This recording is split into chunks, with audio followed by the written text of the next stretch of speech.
बिस्मिल्लाहिर्रहमानिर्रहीम। अस्सलाम वालेकुम नाज़रीन, आप यूट्यूब चैनल देख रहे हैं। मैं इमरान ख़ान हूँ। ईरान ने एक दावा किया है और ये ईरानी मीडिया का अब तक का सबसे बड़ा दावा है। इस दावे के मुताबिक एक वीडियो भी जारी की गई है और इस वीडियो में जो दिखाया गया और जो दावे में बताया गया वो ये है कि एक मिसाइल ईरान ने दागा है और वो जाकर बराह रास्त मोसाद और फ़ौजी इंटेलिजेंस के मराकज़ को लगा है इसराइल में, और इससे इसराइल की तारीख का सबसे बड़ा हमला करार दिया जा रहा है।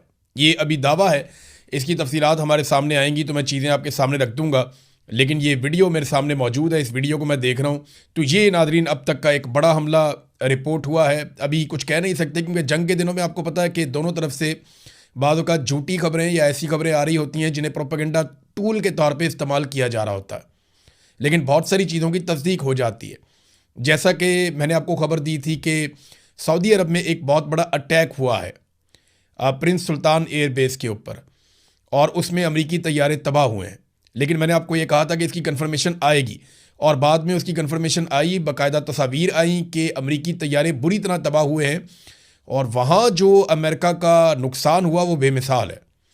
यानी $1 अरब से महंगा उनका एक ऐसा तैयारा तबाह हो गया जिस पे उनकी एयरफोर्स इन्हिसार करती है, और उसके अलावा उनके बहुत सारे ऐसे तैयारे तबाह हो गए या जुज़वी तौर पे उनको नुकसान पहुंचा, फ़ौजियों को नुकसान पहुंचा।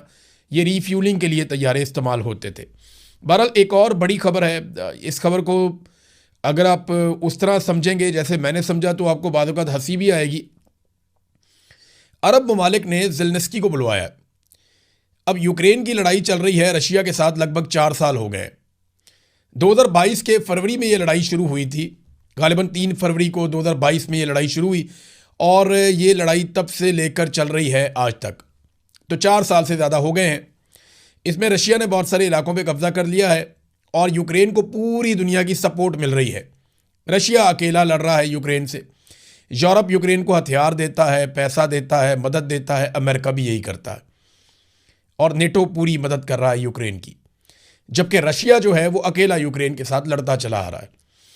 अब यूक्रेन ने यह दावा किया कि उनके पास ऐसे कुछ सस्ते और छोटे ड्रोन्स मौजूद हैं जिनके साथ वो निशाना बना सकता है शाहिद ड्रोन से, जो अमेरिकन फ़ौज के लिए बड़ी प्रॉब्लम बन गई। अमेरिकी फ़ौज ने भी ये कहा, उनके जर्नैलों ने ये कहा, उनके जितने दिफाई तज्ज़ियाकार हैं उन्होंने भी ये बात की, और अरब ममालिक भी इसी बारे में सोच रहे थे कि ईरान का इंतहाई सस्ता शाहिद ड्रोन ये काबू क्यों नहीं आ रहा।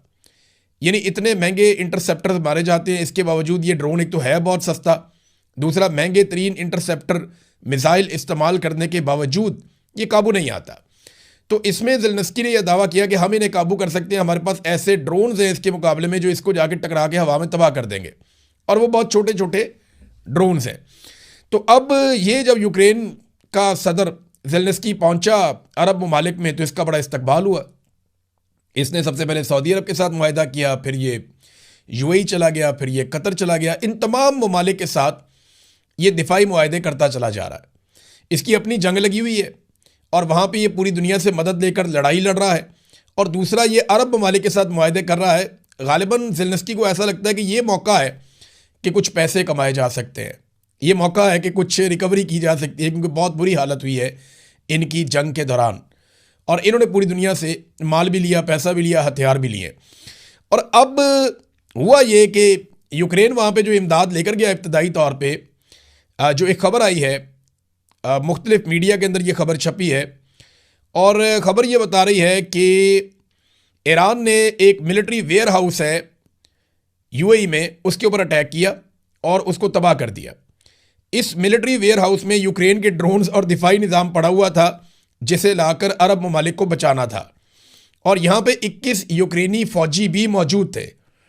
और ये बाकायदा आलमी मीडिया ने कहा कि ये जो फ़ौजी मौजूद थे इनके बारे में नहीं कहा जा सकता कि ये कत्ल हो गए या बच गए, लेकिन ये वहाँ पे मौजूद थे। और जो ड्रोन्स और फ़िज़ाई दिफाई निज़ाम यूक्रेन ने दावा किया था कि वो अरब ममालिक को बचाएगा, उसका बहुत बड़ा नुकसान हो गया।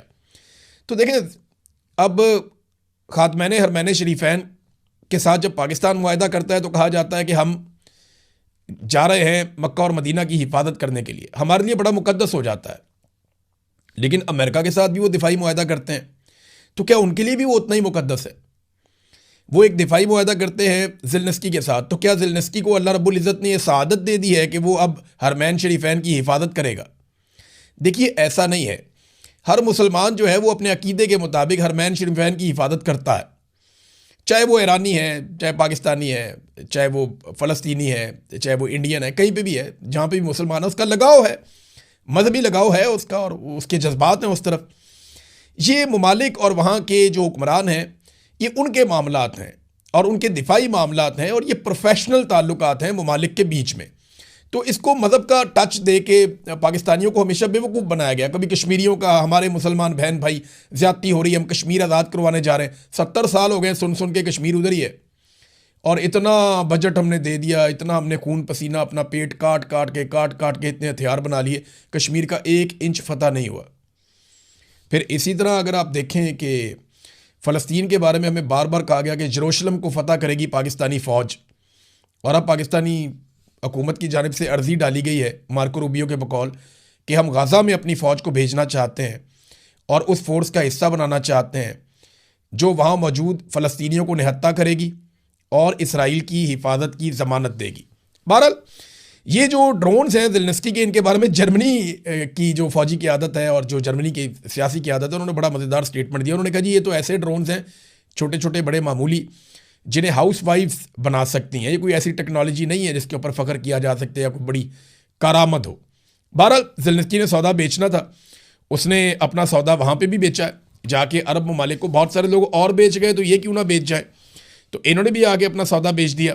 नादरीन, पाकिस्तान के अंदर 3 वुज़रा पहुँचे हैं, और ये जो 3 वुज़रा पाकिस्तान के अंदर आए हैं, इनमें एक तुर्की के हैं, एक सऊदी अरब के हैं और एक मिस्र के हैं।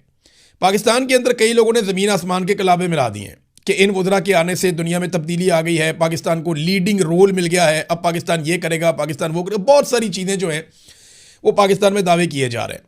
तो बड़ी अच्छी बात है, पाकिस्तान को किरदार अदा करना चाहिए। पाकिस्तान किरदार अदा कर भी सकता है, ऐसा नहीं है कि पाकिस्तान ये नहीं कर सकता, ये एक हकीकत है। और पाकिस्तान की पूरी कोशिश है कि लड़ाई से बच जाए, क्योंकि अगर पाकिस्तान को इस लड़ाई में उतरना पड़ा तो पाकिस्तान की अवाम पाकिस्तान की मिलिट्री एस्टेब्लिशमेंट के खिलाफ हो जाएगी। वो पहले ही खिलाफ है, तो रद्द-ए-अमल बड़ा शदीद आएगा। अभी मैं चल के आपको आगे बताता हूं। लेकिन देखिए ना, जो लोग आज गेम उठा के रखी हुई है जिन्होंने, कि पाकिस्तान को लीडिंग रोल मिल गया, पाकिस्तान फ्रंट से लीड कर रहा है, पाकिस्तान दुनिया का लीडर बन गया। यार, जब पूरी दुनिया के वज़राए खारजा मुस्लिम उम्मा के पाकिस्तान में आए थे, ये तस्वीर देखें ना आप, ये तस्वीर है, ये देखें, 48 ममालिक के जो वज़राए खारजा हैं वो पाकिस्तान में आए थे, और ये 1 साल में 2 मरतबा हुआ था। और चीन का वज़ीर खारजा भी पाकिस्तान में मौजूद था। इस वक्त तो वो लोग कह रहे थे कि ये कुछ भी नहीं हो रहा, इससे क्या फ़र्क पड़ता है। फ़र्क पड़ता है भाई, फ़र्क उस वक्त भी पड़ता था, फ़र्क आज भी पड़ता है। आज हम ये नहीं कहेंगे कि 3 लोग आए तो ये क्या फजूल एक्सरसाइज है। नहीं भाई, वो आए, कोशिश कर रहे हैं ना लड़ाई रोकने की। तुर्की भी कर रहा है, मिस्र भी कर रहा है, पाकिस्तान भी कर रहा है, क्योंकि लड़ाई किसी को वारा ही नहीं खाती।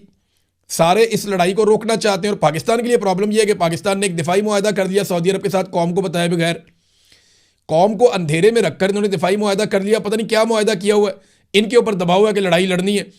डोनाल्ड ट्रंप अरब ममालिक पे जब जब दबाव डालते हैं कि इस लड़ाई में मेरा साथ दो, तो अरब ममालिक ये चाहते हैं, यानी जो हुकूमत है यूएई की, वो ये चाहती है कि ईरान के साथ लड़ाई हो जाए तो हो जाए, और दीगर ममालिक भी ये चाहते हैं। मिसाल के तौर पे कतर जो है वो गुरेज करता है, लेकिन कतर के बिल्कुल साथ बहरीन जो है उसका और तरह का अंदाज़ है, उर्दन का और तरह का अंदाज़ है।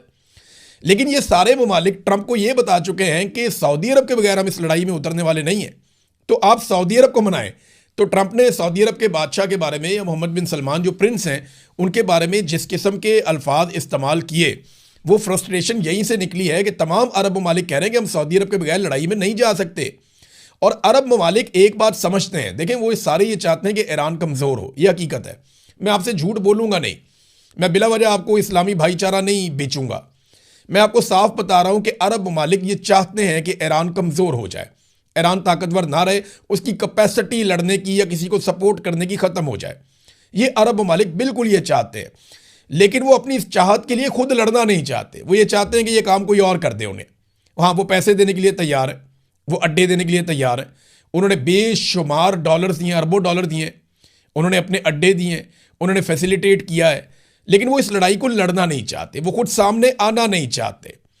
और देखें, वो इसकी एक और रीज़न भी है ना, इसके ऊपर एक अवामी रद्द-ए-अमल भी आएगा कि खलीजी ममालिक या गल्फ़ के ममालिक जो हैं वो इसराइल के साथ मिलकर ईरान पे हमलावर हों, तो एक अवामी रद्द-ए-अमल वहाँ भी आएगा, और पाकिस्तान अगर शामिल हो जाएगा तो पाकिस्तान के साथ भी आएगा। अब खलीजी ममालिक ने ट्रंप को साफ बताया कि सऊदी अरब के बगैर हम इस जंग में नहीं जाएंगे, और सऊदी अरब गुरेज कर रहा है, और उसकी एक बड़ी वजह जो है वो तुर्की, मिस्र और पाकिस्तान है। वो सऊदी अरब को इंगेज कर रहे हैं कि नहीं, आपने इस लड़ाई से अपने आप को बचाना है। देखें, अमरीकी दिफाई निज़ाम जिन मामलात को नहीं संभाल सका, पाकिस्तान का दिफाई निज़ाम क्या वहाँ पे बेचता है, हम कैसे संभालेंगे? हमारे यहाँ पे इंडिया ने मिसाइल मारे थे, वो आकर गिरे थे हमारे अड्डों के ऊपर, हम उन्हें नहीं रोक पाए थे, उनके तैयारे हमने गिराए, बड़ी कामयाबी थी। लेकिन हमारा फ़िज़ाई दिफाई निज़ाम वैसा नहीं है कि हम सऊदी अरब को प्रोटेक्ट करें वहाँ जाके। वो अमेरिका का दुनिया का नंबर 1 है, रशिया और अमेरिका के पास है ना दुनिया के टॉप के। अब चाइनीज़ जो है वो तो अभी तक प्रॉपर तरीके से कभी टेस्ट ही नहीं हुए, तो इनके पास नंबर 1 है, और ये नहीं बचा सके, अमेरिका और इसराइल नहीं बचा सके अरब ममालिक को, तो फिर पाकिस्तान कैसे बचाएगा? पाकिस्तान ये कर सकता है कि जाके ईरान के ऊपर हमला कर दे। अब उस हमले के नतीजे में जो पाकिस्तान के अंदर होगा